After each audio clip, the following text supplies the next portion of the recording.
Chegamos ao capítulo 11. O grupo de Yuki finalmente entrou na masmorra, esperando encontrar algum tesouro raro ou artefato útil para Rain. Após retornar de seu reconhecimento da área, Nenê informa que encontrou algo desconhecido. Com isso, o grupo decide avançar. Enquanto isso, a mestra da guilda observava tudo através da transmissão. No interior da masmorra, Yuki e seu grupo encontraram uma criatura bizarra, um monstro feito de correntes, que aparentava ser uma fusão grotesca entre metal e carne. A batalha começa e Marina, com sua força avassaladora, consegue destruir o monstro. No entanto, a criatura se mostra extremamente resistente, obrigando Yuki e Marina a combinarem seus ataques para finalmente derrotá-la. Após a luta, Yuki questiona o que poderia ser aquele monstro. Rain sugere que pode se tratar de uma criatura mágica ou um tipo incomum de morto-vivo, pois sentia impurezas emanadas dele. Silk concorda, afirmando que havia sentido a inquietação dos espíritos ao redor. Então Marina revela algo inquietante. A criatura parecia ter sido humana. Seu instinto lhe dizia que aquele ser poderia ter sido alguém modificado ou transformado em um monstro. Rain concorda com ela. Essa teoria era bastante plausível, pois a criatura não deixou para trás nenhuma pedra mágica, o que seria comum em monstros normais. Diante disso, Yuki levanta a hipótese de que poderia se tratar de um caso de possessão demoníaca. Para investigar mais, Nenê parte novamente para explorar a área. Ela acaba encontrando uma escada, mas, ao contrário do esperado, em vez de levar para níveis mais profundos da masmorra, ela sobe. No entanto, não leva à superfície. Além disso, Nenê descobre algo ainda mais preocupante. Um ninho cheio de homens correntes. O grupo avança e chega a uma sala peculiar. O local parecia uma biblioteca improvisada, cheia de livros e frascos de poções. Alguém havia usado aquele espaço para pesquisa ou descanso. Yuki encontra um diário misterioso, mas não consegue compreender o idioma que está escrito. A tensão no grupo cresce. Se um único homem corrente já era incrivelmente forte, para um monstro de nível 1, o ninho inteiro representava um perigo enorme. Decididos a continuar, eles se preparam para subir as escadas iluminadas.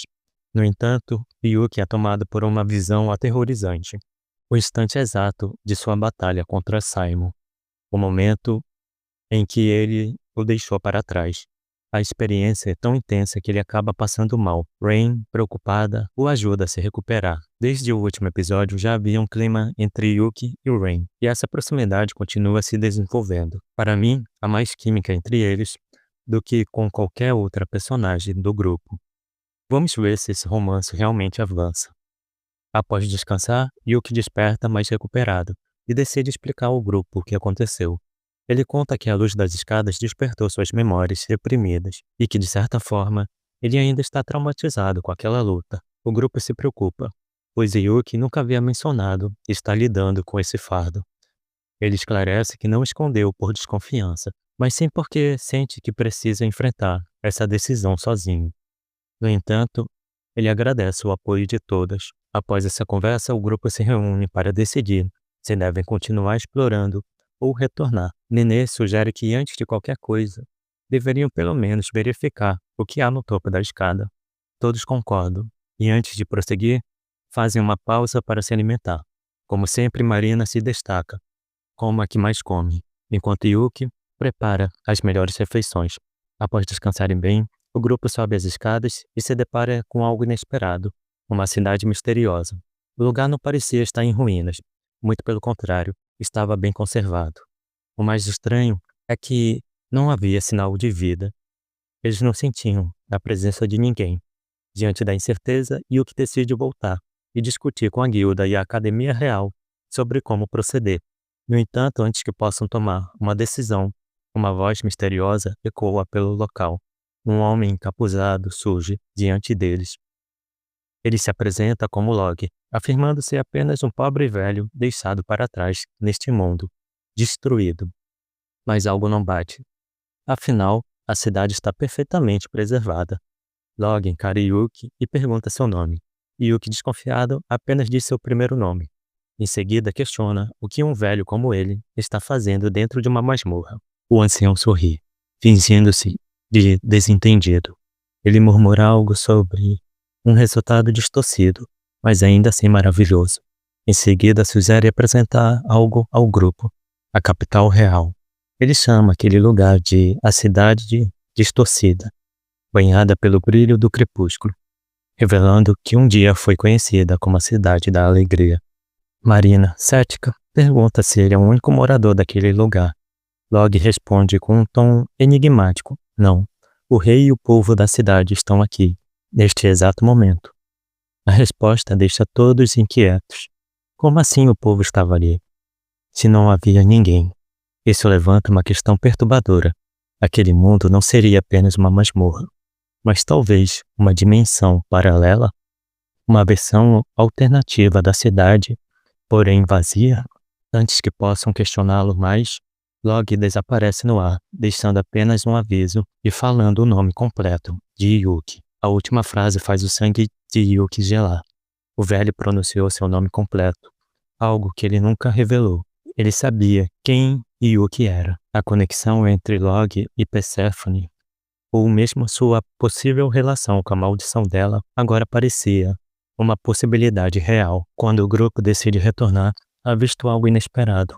Uma garota caída no chão. Sem hesitar, eles a resgatam. No dia seguinte, ao apresentar as imagens para a mestra da guilda, um detalhe assustador é revelado. Log não aparece nas gravações.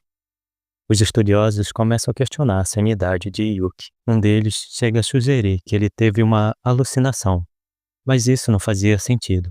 Não era só Log que estava ausente nas imagens, mas também o homem corrente que haviam enfrentado.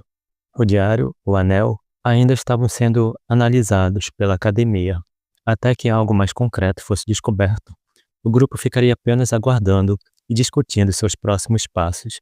Enquanto isso, um dos times de exploração, um grupo formado apenas por garotas, teve metade de suas integrantes passando mal dentro da masmorra. No fim, elas desistiram da missão. Durante uma conversa privada com a mestre da guilda, Yuki menciona que aquela masmorra tinha algo profundamente estranho. Ele compara a sensação de estar lá com a presença da escuridão acrônica, dizendo que aquele lugar poderia ser tão ou mais perigoso do que a masmorra inexplorada. A mestra concorda com ele.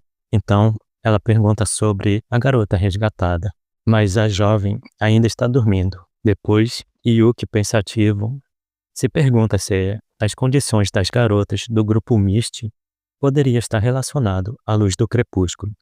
Aquela luminosidade teria algum efeito mágico? Uma correspondência inesperada chegou à cabana do grupo, deixando Rain visivelmente perturbada. A carta, enviada pelo avô dela, um nobre que nunca a reconheceu como legítima, continha uma proposta de casamento arranjado com o segundo príncipe. O conteúdo era particularmente ofensivo, tratando Rain como uma mera peça em um jogo político, sem qualquer consideração por seus sentimentos. O grupo reagiu com indignação. Marina sugeriu simplesmente ignorar a carta, enquanto Silk a reduziu a cinzas, num ato simbólico. Porém, Yuki compreendeu que seria necessário uma solução mais definitiva. Ele propôs a Rain um casamento de conveniência, não por amor, no momento presente, mas como proteção contra as ambições de sua família. Rain, que já nutria sentimentos por Yuki, aceitou comovida, enquanto Nenê partia para coletar informações sobre a família de Rain e o príncipe. O grupo continuou suas atividades normais. Em uma nova incursão à masmorra, enfrentaram o desdém do líder de um grupo explorador, que subestimava suas capacidades. Yuki manteve a compostura, preferindo ignorar os comentários desrespeitosos. A mestre da guilda aprovou formalmente o plano de casamento, dando segurança jurídica ao arranjo. Com essa questão temporariamente resolvida, o grupo voltou sua atenção para a exploração da misteriosa capital do crepúsculo. Durante a jornada, Silk notou que Yuki parecia mais estável, emocionalmente, sem reviver os traumas. Simultaneamente, observou a felicidade discreta de Rain, que apesar de saber que seu casamento era de conveniência, não conseguia disfarçar seu contentamento. O capítulo encerrou com o grupo diante de uma nova criatura misteriosa, nos arredores da cidade crepuscular, deixando em aberto se tratava de mais uma ameaça ou, possivelmente, um habitante daquele lugar enigmático. Esse capítulo trouxe um desenvolvimento significativo para o arco da Rain, revelando seu doloroso passado como filha ilegítima e o desprezo de sua família nobre. A solução proposta por Yuki, embora pragmática, mostrou sua crescente preocupação com os membros do seu grupo. O relacionamento entre os dois personagens ganhou novas camadas, com Rain claramente desenvolvendo sentimentos mais profundos, enquanto Yuki demonstra uma proteção que pode, com o tempo, evoluir para algo mais. Apesar da ausência de grande batalha, o capítulo manteve o interesse através do desenvolvimento de personagens e dos mistérios em torno da masmorra. A introdução da criatura desconhecida no final prepara o terreno para novos conflitos, enquanto a aprovação do casamento pela guilda abre possibilidades interessantes para o desenvolvimento futuro dos personagens. Bem, é isso, pessoal. Obrigado por assistir e nos vemos no próximo vídeo.